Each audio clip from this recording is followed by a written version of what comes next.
Je peux savoir pourquoi cet homme s'est comporté ainsi. N'est-ce pas lui qui t'a mise à la porte? Que te veut-il encore? Je suis vraiment désolée pour ce qu'il t'a fait, est-ce que ça? Tu n'as pas à t'excuser, ce n'est pas de ta faute. D'accord. Je vais retourner en cuisine, on a besoin de moi. Freddy ne dit rien, elle sent. Plus tard à son retour, Adélaïde est en train de discuter avec Mélissa, sa petite sœur de qui elle est très proche. Elle lui raconte ce qui s'est passé au bureau en raison de l'intervention de Hans lorsqu'elle discutait avec Freddy. Il était simplement jaloux, ça veut dire qu'il t'aime toujours. Oui, en plus il m'a dit dans l'ascenseur que le fait qu'il s'est éloigné de moi ne signifie que pas qu'il a cessé de m'aimer. Donc il t'aime encore, cela signifie qu'il est juste fâché, lorsque sa colère va passer il te demandera de revenir. Oui, je pense qu'il voulait juste s'éloigner de moi afin de digérer ce qu'il a appris, je serai patiente, je mérite bien ce qui m'arrive. Ne dis pas ça. C'est la vérité, j'en souffre énormément mais ce sont les conséquences pour ce secret que j'ai gardé pour moi tout ce temps, en tout cas plus jamais je ne ferai une telle chose, j'espère que tu apprends de mes erreurs, ce n'est pas bien de mentir. Oui, j'apprends. En même temps, le téléphone de Adélaïde sonne. Comme il est entre toutes les deux, Mélissa peut voir la personne qui appelle. Il s'agit de Diane. Adélaïde laisse sonner. Tu l'en veux toujours. C'est à cause d'elle si je suis loin de mon mari. Elle n'a pas fait exprès et tu le sais. En plus tôt ou tard on allait le découvrir. Tu ne dois pas l'en vouloir. Tu devrais même plutôt la remercier puisque toi tu n'avais pas le courage de dire à tout le monde la vérité. Maintenant on le sait et c'est mieux ainsi. C'est toi qui me donnes des conseils maintenant? Bien sûr, je ne suis pas une petite fille quand même. N'oublie pas que je suis intelligente. Ce n'est plus à démontrer. Alors tu vas rappeler Diane. J'aime quand vous êtes complices, elle sait comment te rendre heureuse peu importe ce que tu traverses. Tu as raison, je vais l'appeler, en fait quand je me sentirai prête. Cool. Plus tard, Hans est dans sa chambre et tient son téléphone en main. Il va sur le contact de Adélaïde et souhaite lui faire un message. Il écrit « Tu me manques » et réfléchit s'il doit l'envoyer. Il aimerait le faire car elle le manque énormément. Mais efface tout et dépose son téléphone estimant qu'il est trop tôt pour qu'il craque. Sa mère vient l'inviter à manger mais il la fait savoir qu'il n'a pas faim. Elle sait qu'il est triste à cause de l'absence de Adélaïde. Elle se sent mal mais ne dit ni ne fait rien. Freddy dans sa chambre appelle. Audrey. Allô? Allô Fabienne, ou Audrey? Bref qui que tu sois ça ne m'intéresse pas vraiment, il y a que Adélaïde qui m'intéresse. Alors qu'attends-tu pour la conquérir? La question est qu'est-ce que tu attends pour te rapprocher de Hans? De faire en sorte qu'il oublie Adélaïde. Tu ne m'as pas dit qu'il l'a mise à la porte. Bien sûr il l'a fait, mais c'est évident qu'il l'aime encore. Tu trouves cela drôle mais ça ne l'est pas, Hans risque reprendre Adélaïde chez lui si tu ne le tires pas dans tes filets. Ce ne sera pas facile pour moi de le faire connaissant Hans, je sais que le moyen pour l'atteindre est sa mère, c'est pourquoi je réfléchis à un plan pour qu'elle me reconsidère. Tu ferais mieux d'agir au plus vite. Et toi, pourquoi tu n'agis pas? Pourquoi tu ne fais pas en sorte que Adélaïde tombe sous ton charme? Ce serait facile si Hans ne s'intéressait plus à elle, il est vraiment dingue d'elle et ce n'est pas bon pour nous, tu devrais vite agir. D'accord, mais tu n'es toujours pas au courant de la raison pour laquelle Hans l'a mise à la porte. Non, par contre je sais qu'il lui a offert un abri après l'avoir mise à la porte, en réalité il l'a juste éloignée d'elle et malgré qu'il est en colère contre elle il a tenu à ce qu'elle vive bien, tu vois à quel point il l'aime. Je vois, peu importe je ferai en sorte qu'il soit pour moi. Ouais. Il raccroche. Le lendemain à l'entreprise, Anne ignore totalement Adélaïde quand il la voit. Elle pensait qu'il reviendrait vers elle et essayerait d'arranger les choses mais il ne le fait pas. Freddy par contre fait tout pour se rapprocher de Adélaïde. Celle-ci s'entend plutôt bien avec lui et apprécie sa compagnie en tant qu'amie. Il essaie en même temps de la flatter afin qu'elle se confie à lui. Tu sais, je souhaite vivement que ton mari et toi puissiez vous réconcilier, sinon tu ne m'as toujours pas dit la raison pour laquelle Hans t'a mise à la porte. C'est évident qu'il t'en veut, bien que c'est évident qu'il t'aime encore, mais ce que tu as fait était si grave que ça. Pour qu'il en arrive là. C'est de ma faute. Ça j'ai pu me deviner, mais qu'est-ce que tu as fait? Freddy, je ne veux pas en parler. Pourquoi? Tu penses que je suis une mauvaise personne? Tu ne me fais pas confiance. Bien sûr que si, mais c'est assez personnel. Désolé, je ne peux rien te dire, je retourne en haut. Elle s'en va. Freddy soupire et se trotte la tête pour essayer de trouver quel peut bien être ce secret que Adélaïde cachait à Hans et qui a poussé celui-ci à la virer de chez lui. Audrey quant à elle se remue les méninges dans le but de trouver un moyen d'approcher Geneva sans qu'elle ne fasse de vagues vu la manière dont elles se sont séparées la dernière fois. Au bout de sa réflexion elle parvient à une solution. se souvenant que Geneva a pour habitude d'accompagner les domestiques tous les vendredis lorsqu'elles vont faire les courses dans un supermarché qu'elle aime bien. Elle se prépare à y aller en cette fin de semaine. Plus tard, lorsqu'Adélaïde entre chez elle et trouve Diane en train de discuter et rigoler avec sa mère et sa petite sœur. Diane se retourne à son entrée. Bonsoir Adé. Bonsoir. Elle les traverse et monte dans sa chambre. L'instant d'après, Diane arrive et toque. Je sais que je suis la dernière personne que tu aimerais voir en ce moment, mais il fallait qu'on parle. Je me reconnais coupable de ce qui t'arrive, mais tu sais bien que je n'ai pas fait exprès Adé, tu sais que moi je n'aurais jamais dévoilé ton secret, tu le sais non. C'est vrai. En plus je suis en partie responsable, si je n'avais pas parlé de ta première grossesse à Freddy, tout cela ne serait pas arrivé. De plus, il fallait bien qu'il finisse par savoir la vérité. Est-ce que ça signifie que tu me pardonnes? Allez, viens là. Tu m'as tellement manqué, tu te rends compte que c'est la toute première fois qu'on fait autant de jours sans se parler. Oui, et c'était pénible. Acquiesce Adélaïde, plus jamais de dispute entre nous. Plus jamais, lorsqu'il y a un malentendu, on en parle calmement. Oui, je t'aime tellement, ma sœur de cœur.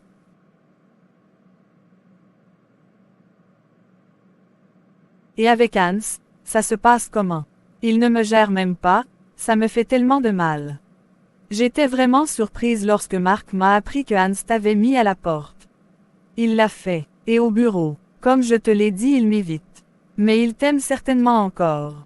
Oui, il me l'a dit, seulement il veut rester éloigné de moi, et ça me fait tellement souffrir. Désolée, ça me fait si mal de le voir et ne pas pouvoir le toucher. Je suis certaine que tu n'es pas la seule à en souffrir, il souffre lui aussi, tu dois faire quelque chose pour vous réconcilier. Quoi donc s'il ne veut pas s'approcher de moi? S'il ne veut même pas me voir? Eh bien force-le à te voir, va dans son bureau, reste même s'il te demande de partir, tu es son épouse, tu sais ce qui lui plaît, apprivoise-le, séduis-le si possible. Ce que tu me demandes de faire. C'est exactement ce que tu dois faire, il t'aime alors fais en sorte qu'il ne puisse plus te résister, rends-le dingue de toi, par exemple habille-toi de manière sexy de sorte à le rendre dingue. Il y a que toi qui puisse avoir ce genre d'idée. Bien sûr, je ne suis pas unique pour rien, écoute, laisse-moi expliquer comment procéder pour reconquérir ton mari. Adélaïde l'écoute attentivement. Les deux amis discutent énormément pour rattraper le temps passé et se séparent bien tard. Au départ, Adélaïde a trouvé folle l'idée de son ami, mais après réflexion, elle s'est dite que ça ne coûtait rien d'essayer. Ce matin, elle se vêt d'une robe rouge évasée qui lui arrête le ventre et se coupe au milieu de ses cuisses avec des manches longues et une grande ouverture au niveau de sa belle poitrine. Ce rouge lui va à ravir, elle est toute pimpante, elle a beaucoup hésité avant de mettre cette tenue. Ses frères et sœurs sont éblouis lorsqu'ils la voient arriver. Tu es belle Adé. Merci mon bébé d'amour. Waouh, tu vas où aussi belle? Je vais au boulot, ça ne se voit pas. Depuis quand tu vas au boulot habillée ainsi? Quel est le problème à ce que je m'habille ainsi? D'ailleurs, comment se fait-il que tu ne sois pas encore prêt pour te rendre à ta formation? Allez, va vite te changer. Il obéit en faisant la tête. Lorsqu'à l'entreprise, le taxi de Adélaïde gare et qu'elle sort de son véhicule, les regards se posent directement sur elle. Encore plus lorsqu'elle fait ses pas à l'intérieur. Il n'y en a pas un qui ne l'ait remarqué, toutes les attentions sont sur elle. Même si elle n'a pas changé grand-chose à son habillement habituel, elle fait la différence. Juste sa rose mélangée à son teint clair est assez pour susciter l'intérêt de tous. Au final, elle se trouve gênée par tous ces regards. Surtout quand dans l'ascenseur il y a un homme qui ne la lâche pas. Elle en est embarrassée, son seul but est d'éblouir son mari, pas tout le monde. Lorsqu'Adélaïde retrouve ses collègues habituels, ceux-ci sont captivés par la particularité de sa beauté. Mais elle ne s'attarde pas à cela, sa mission est tout autre. Elle se précipite de mettre un tablier et de faire un délicieux gâteau. Après cela, ayant soigneusement emballé sa pâtisserie, elle se défait de son tablier et sort prendre l'ascenseur.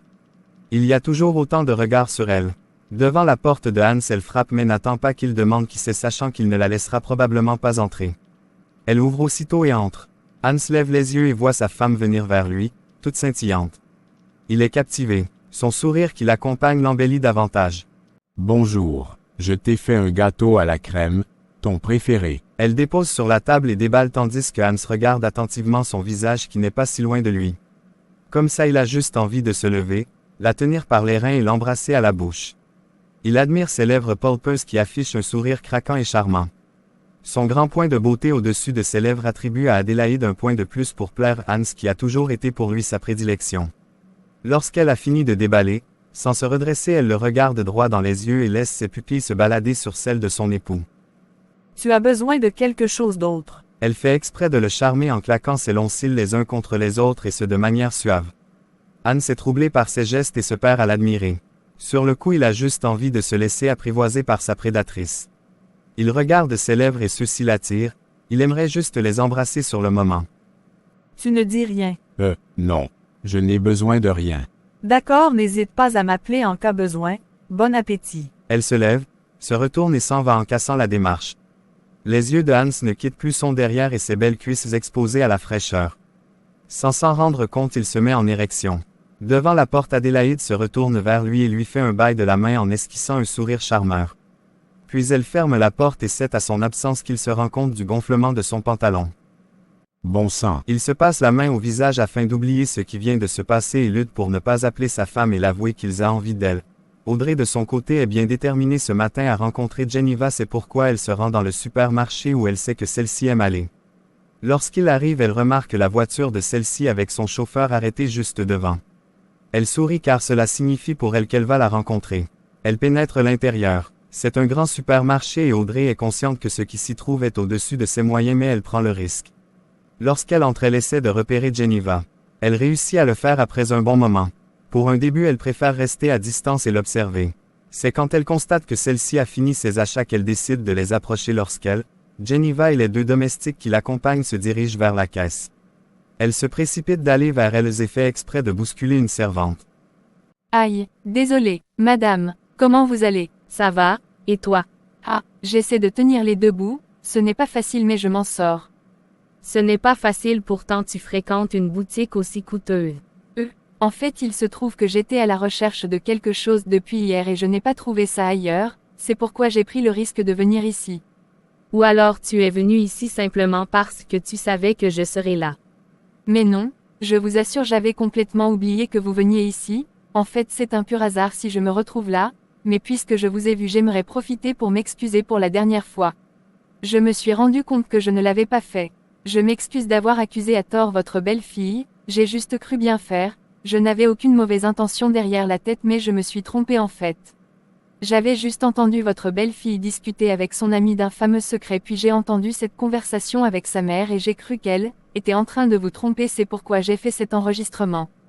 Car je me suis dit que si je vous en parlais juste vous ne m'auriez pas cru, je voulais simplement aider mais j'avais mal vu les choses, j'avais certainement mal entendu. Tu avais raison. Pardon. C'était vrai que Adélaïde cachait quelque chose, tu ne te trompais pas. Ah, et qu'est-ce que c'était? Tu n'as pas besoin de le savoir, mais il faut reconnaître que tu avais vu juste. D'accord. J'espère juste que ce n'était pas grave. Bref, comment va ton petit frère? Il va bien mais cette année il a dû arrêter l'école car je n'avais pas de quoi pour payer ses études. Il est assez grand pour travailler et se payer ses études. Oui, il essaie de le faire mais à chaque fois il se retrouve dans une mauvaise posture. La dernière fois il a été arrêté soi-disant qu'il a été complot d'un vol, j'ai dû encore dépenser pour le faire sortir de prison. Le pire est que le fait qu'il ne va pas à l'école le pousse à fréquenter des mauvaises personnes et c'est moi qui en paye le prix, déjà que je ne suis pas bien payé où je bosse. Bref, j'ai trouvé ce que je cherchais mais le prix est beaucoup trop énorme donc je vais faire sans. Passez une bonne journée. Attends Audrey, tu veux revenir travailler à la maison? Oui madame. D'accord. Tu reviendras mais tu n'auras plus de chambre, en fait viendras le matin comme les autres et partira le soir. Merci beaucoup madame. Et une chose, tu ne t'approches pas de mon fils, ce qui le concerne tu n'y touches pas, c'est ok. Oui madame. D'accord. Demain matin viens à 7 heures. Merci infiniment. Je vous promets d'être sage maintenant. Prochainement quoi que j'écoute je vais rester à ma place car je ne veux plus prendre de risques. Ce travail est important pour moi et je veux que mon frère retourne à la fac. Je vais rester concentrée. C'est bien. Geneva se dirige vers la caisse. Audrey se retourne et s'en va toute joviale. Du côté de l'entreprise, Adélaïde ne manque pas un moyen pour séduire Hans. Elle réussit à le réveiller bien que celui-ci fait tout pour ne pas craquer. Lorsqu'elle le voit entrer dans l'ascenseur, elle se précipite d'entrer ensuite. Lorsque l'ascenseur se referme, elle s'adosse sur le mur de sorte à être en face de lui. Elle tient un carnet de recettes à main qu'elle fait semblant de feuilleter. Elle mouille le bout de son doigt pour ouvrir chaque page mais le fait de manière sensuelle. Quand elle envoie son doigt dans la bouche, elle fait exprès de mettre long et de le glisser sur sa langue, de le tenir avec le bout de ses lèvres. Tous les mouvements pour faire craquer son mari. Quand elle regarde en bas, elle constate que son pantalon est gonflé, elle sourit. L'ascenseur s'ouvre et Hans se précipite de sortir comme s'il était étouffé à l'intérieur. Tu vas bientôt craquer son cher mari. Murmure-t-elle. Lorsqu'elle sort, elle rencontre Freddy. Comme elle constate que Hans les regarde à distance, elle en profite pour le rendre jaloux. Elle fait exprès de toucher Freddy lorsqu'il parle. Hans est juste fou de rage et aimerait intervenir, mais se retient. Finalement, il sort à l'extérieur. Je dois te laisser. Elle plaque Freddy qui commençait à apprécier ses gestes et court à l'extérieur chercher où Hans se trouve. Elle réussit à le voir dans le jardin où il est assis avec un de ses collègues. Adélaïde s'assoit sur un banc pas très loin d'eux et fait semblant de lire son carnet, pourtant elle le guette. Et quand elle constate que celui-ci la regarde discrètement, elle croise ses jambes pour lui exposer discrètement ses cuisses. Entre-temps, il y a un homme pas très loin qui remarque Adélaïde et est séduit par elle. Il décide de s'approcher et quand Hans le remarque, il tremble déjà de jalousie. Puis-je me joindre à vous? Adélaïde accepte sa compagnie juste pour rendre Hans fou. Moi c'est Kevin. Elle mine juste un sourire, il se caresse la barbe en admirant les cuisses de Adélaïde. Hans se sent mal à l'aise dans sa peau, il plie ses poings car il a juste envie de battre ce type à cause de la manière dont il regarde Adélaïde. C'est pire lorsqu'il voit celui-ci poser sa main sur la cuisse de Adélaïde. Il veut réagir mais Adélaïde est la première à le faire en se levant ayant tapé la main de l'homme avec son carnet. Vous êtes cinglé ou quoi? Comment osez-vous me toucher? Vous ne voyez pas que je suis une femme mariée? Dit-elle en montrant l'alliance à sa main. L'homme se lève et quand il veut ouvrir la bouche, elle ajoute. Dégagez d'ici, sale pervers. Quand il constate que les regards sont sur lui, il s'éclipse. Hans sourit. Adélaïde est tellement énervée qu'elle s'en va. Entre-temps, Diane est chez elle et Marc lorsqu'on sonne à la porte. Elle s'en va ouvrir et voit Sylvie, la tante de Marc. Bonjour. Marc est là. Non. Fais-moi passer. Amène mes affaires. C'est en se retournant que Diane voit la valise de Sylvie avec un sac. Elle est surprise mais par respect elle les ramène à l'intérieur où elle trouve la dame confortablement assise sur le canapé. Amène tout ça dans la chambre.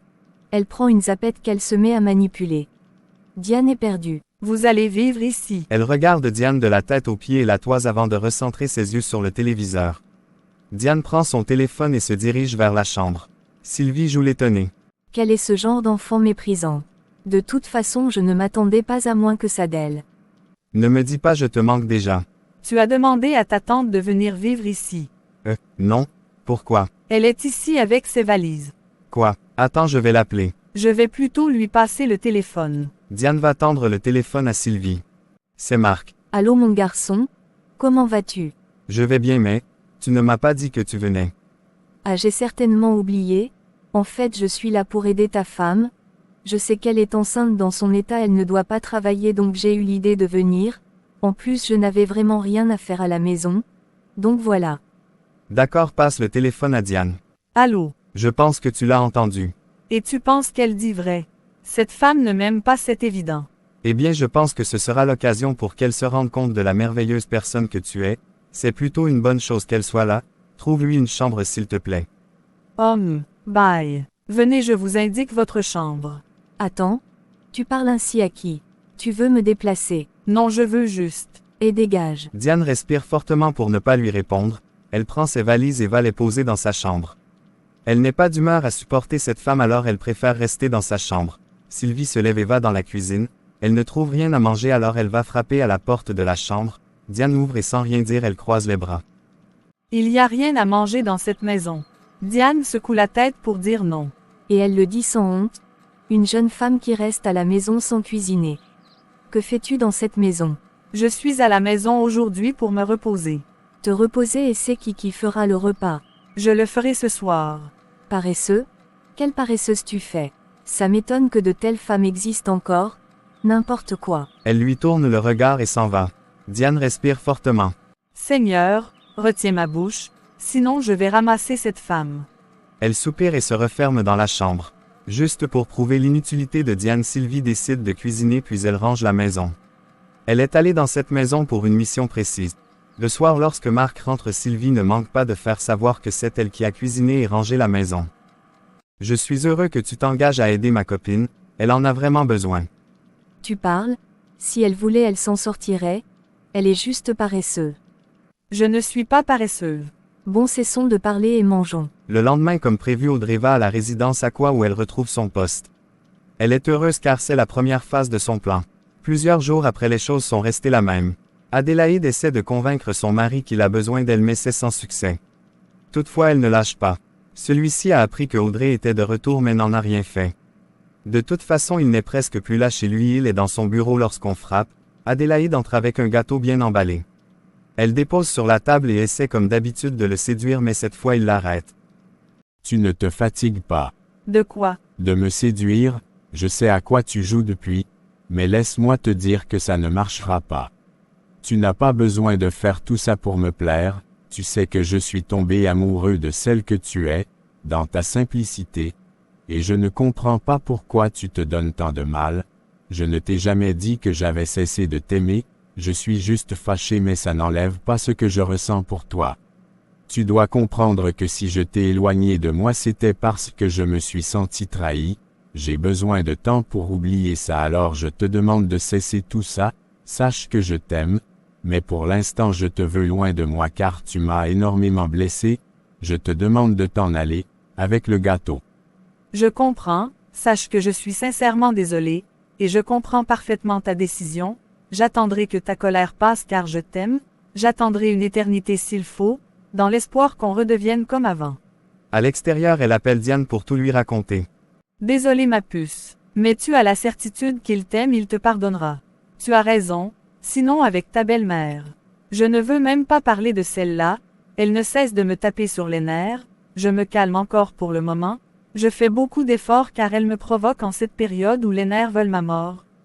C'est par respect pour son neveu que je me tais, sinon lorsque c'en sera trop elle va avaler ma salive cette femme, ce qu'elle cherche est que Marc se sépare de moi. Elle ne réussira pas car Marc t'aime comme un fou. Tu parles, il ne réagit pas aux injures que cette bonne dame me lance. C'est son aîné, il ne veut pas la frustrer. En tout cas je ne vais plus me taire pour longtemps, tu me connais. Heureusement que j'ai un boulot, ça me permet de la fuir un peu. Courage ma belle, on se reparle après. Adélaïde a décidé de ne plus chercher à conquérir et patienter que sa colère se calme. Entre-temps, elle a décidé de se concentrer un peu sur elle. Par exemple, réaliser son rêve. S'améliorer dans la pâtisserie. Elle a pour projet d'ouvrir une grande pâtisserie. D'ailleurs, elle a commencé à mettre ce projet en marche. Audrey de son côté a des difficultés à réaliser son projet car elle sent la pression du regard de Geneva sur elle. Elle ne veut pas commettre la moindre erreur, c'est pourquoi elle ne prend aucun risque. Freddy est au courant qu'elle est retournée dans cette maison. Elle l'avait raconté qui elle était réellement pour Adélaïde. Freddy a lui aussi du mal à réussir son plan car il se rend compte que Adélaïde le repousse lorsqu'il veut trop s'immiscer dans sa vie. D'ailleurs, depuis qu'elle a commencé à réaliser son projet, elle n'a plus trop de temps. Depuis sa discussion avec Hans lorsqu'il se voit Adélaïde et celui-ci prennent au moins la peine de se saluer et se sourire. Après ça, elle n'essaie plus de le conquérir et reste à carreau de lui. Hans la voit maintenant rarement et il avoue qu'elle le manque. Ce soir, après une dure journée, il est prêt à rentrer. Il va jusqu'à l'ascenseur et quand elle s'ouvre, il voit Adélaïde. Il la salue et va se tenir à côté d'elle. Ils ne se disent rien. D'un coup, l'ascenseur s'arrête brusquement et Adélaïde se retrouve dans les bras de Hans. Il se jette un regard. Désolée. Elle veut se retirer mais se rend compte que Hans la retient. Elle le regarde de même que lui. Sans rien dire, ils se regardent un instant. Puis Hans se lance. Adélaïde, je t'aime. Je sais. Je veux que tu reviennes à la maison. Elle est ébahie. L'ascenseur se remet soudain en marche mais il ne se lâche plus. Tu me manques. Est-ce que tu m'as pardonné? Oui. Mais, tu veux de moi bien que je ne puisse te donner un enfant. C'est toi que je te veux toi Adé. Peu importe si on ne peut avoir d'enfant, on trouvera une solution. Mais entre-temps tu me manques. Mon lit est vide sans toi. Ma vie est fade sans toi. Je te veux Adé. Elle sourit et s'accroche à son cou pour lui faire un câlin. Ensuite ils se regardent et s'embrassent. Au même moment l'ascenseur s'ouvre et les affiche ainsi plus qu'amoureux. Freddy parmi les gens qui attendaient impatiemment l'arrivée de l'ascenseur est offusqué face à ce spectacle. Il se demande quand est-ce que ces deux-là se sont réconciliés, il est mort de rage.